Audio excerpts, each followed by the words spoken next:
বন্ধুরা আসসালামু আলাইকুম, শুভ দুপুর। পুঠিয়া রাজবাড়ি থেকে 3 কিলোমিটার দূরে অবস্থিত হাওয়াখানা থেকে তোমাদের শুভেচ্ছা জানাচ্ছি। আমি মাহমুদ কাজল। 3 তলা বিশিষ্ট একটি হাওয়াখানা, নিচতলা পানির নিচে তলিয়ে আছে। পরেশনারায়ণ রায় মুসলিম মহিলাকে বিয়ে করে নূরনবী রায় নাম ধারণ করেন এবং দেশ বিভাগের সময় 1947 সালে তিনি কলকাতা যাওয়ার সময় তার 2 কর্মচারীকে, তাদের নাম হচ্ছে মণিমণ্ডল রায় ও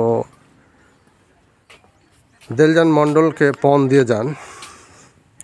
ফলে 10 একর বিশিষ্ট এই দিঘিটি দ্বিখণ্ডিত হয়ে যায়।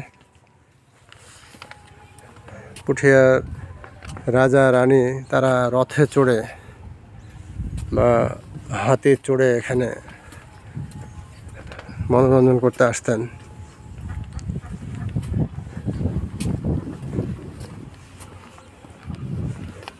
পোড়ামাটির ইট দিয়ে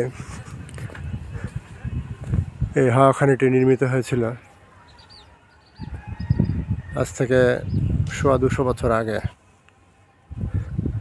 1895 সালের দিকে। বিশাল একটি 10 একরের দিঘি এখন দ্বিখণ্ডিত হয়ে আছে।